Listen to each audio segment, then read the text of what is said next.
Madara Uchiha boleh. Kita belajar bareng bagaimana cara menggambar Madara Uchiha beserta Susanoo-nya ya teman-teman. Perhatikan baik-baik, kita belajar bareng ya. Kita akan gambar Madara versi Edo Tensei dan Susanoo-nya teman-teman.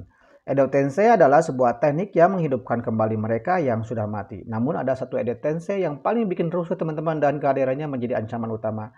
Tak lain tak bukan adalah Edo Tensei Madara Uchiha. Edo Tensei adalah teknik di mana ninja dihidupkan lagi dan bisa dikendalikan oleh penggunanya. Umumnya ninja yang dibangkitkan itu akan punya tampilan fisik seperti sebelum mereka mati. Sebagai contoh kita diperlihatkan Nagato yang lumpuh atau Nenek Chio yang sudah tua, namun Madara kasusnya lain. Edo Tensei Madara jelas adalah Edo Tensei yang spesial dan tidak sembarangan setelah Kabuto berhasil mendapatkannya. Karena itu Kabuto mengatakan kalau dia sudah memodifikasi sedikit DNA dari Madara. Ini membuat Madara bangkit dalam kondisi muda, bukan kondisi sebelum dia mati, yaitu saat dia tua. Namun sebenarnya Madara memang spesial dan itu diakui oleh Kabuto. Saat membangkitkan Madara, Kabuto tidak pernah tahu seperti apa kondisi prima dan kondisi terbaik dari Madara muda. Karena itu Kabuto hanya memodifikasi DNA-nya, namun Madara itu spesial sehingga Edo Tensei-nya muncul dalam wujud muda dan tidak dalam kondisi tuanya sebelum mati.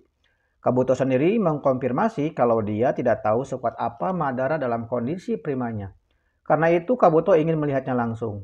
Bagi sebagian orang, mati adalah jalan untuk keluar dari dunia yang bagi mereka mungkin tidak menyenangkan. Pendekatan itu yang digunakan dalam pemberian nama Edo Tensei yang bisa berarti reinkarnasi ke dunia yang kotor.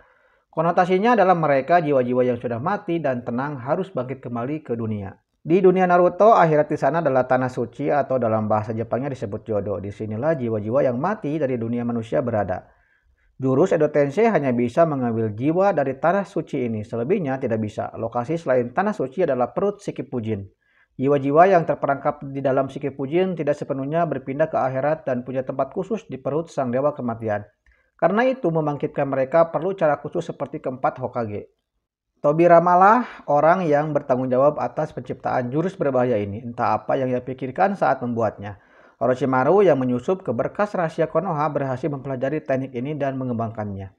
Namun versi Orochimaru belum sempurna karena kekuatan asli dari Edo Tensei tersebut tak sampai 60% dari kekuatan asli ketika hidup. Kalau sampai 100% mungkin Hashirama bisa lepas dari jeratan teknik ini saat melawan Hiruzen. Versi Kabuto lebih disempurnakan lagi karena dia membuat Edo Tensei-nya hampir sekuat ketika objeknya hidup. Sementara yang benar-benar sempurna mungkin adalah Edo Tensei keempat Hokage karena menggunakan Jetsu putih dan sel Hashirama. Setiap Edo Tensei diberikan kertas mantra yang diletakkan di bagian kepalanya. Mantra ini membuat si pengguna bisa mengendalikan Edo Tensei tersebut. Hanya versi keempat Hokage yang tak menggunakan kertas mantra karena Orochimaru memperkuat ikatannya dengan sel Hashirama. Madara berhasil lepas dari ikatan Edo Tensei saat Kabuto membatalkan jutsu ini. Kata Madara, mereka yang tahu segelnya maka bisa bebas dari ikatan tersebut dan Madara mendemonstrasikannya di hadapan kelima Kage. Hashirama bisa bebas dari ikatan Edo Tensei meskipun Edo Tensei versinya sangat kuat, bahkan si pencipta saja yaitu Tobirama tak bisa lepas.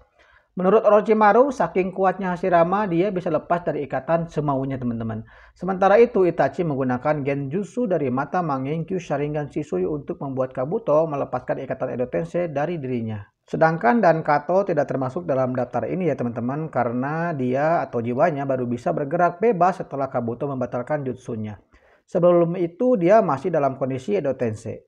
Banyak yang bilang apakah mungkin orang yang dihidupkan melalui Edo Tensei maka cakranya tak terbatas. Cakra tak terbatas menurut saya tidak juga ya teman-teman. Tapi kalau tidak bisa habis baru iya. Maksud saya itu terbatas sesuai jumlah cakra yang dimiliki shinobi itu. Ibaratnya gini, contoh saja Kakashi memiliki kapasitas cakra 50, di mana dengan kapasitas cakra tersebut ia hanya mampu membuat 10 Kage Bunshin. Jika dalam kondisi hidup, jika itu dipaksakan untuk digunakan secara terus-menerus, Kakashi akan kelelahan dengan sangat cepat, cakranya akan habis dan mati. Namun jika dalam Edo Tensei, ia juga hanya mampu membuat 10 Kage Bunshin dan tak bisa lebih sesuai kapasitas cakranya. Hanya saja ia tidak akan kelelahan dan tak akan kehabisan cakra jika digunakan terus-menerus. Jumlah cakranya tak terbatas namun staminanya yang tak terbatas. Itu terlihat saat Tobirama sedang menggunakan banyak cakra untuk menghadapi Jubi. Ia hanya mampu membuat satu Kage Bunshin. Nah, teman-teman kembali lagi ke gambar ya. Ini tinggal diakhir dikit-dikit dan diwarnai dikit-dikit seperti ini. Kalau saya mah sukanya yang simpel-simpel ya teman-teman. Tapi kalau lebih bagus lagi pakai pensil warna maupun krayon, wah bakal lebih gagah lagi nih. Semoga video ini bermanfaat ya, dan semoga kalian dapat mencoba di rumah dengan sangat mudah. Lakukan dengan perlahan, jangan pernah terburu-buru, nikmati saja semua prosesnya karena semua hal itu butuh proses. Jangan bilang tidak bisa kalau belum mencobanya. Sampai jumpa di video berikutnya. Goodbye. Selamat mencoba.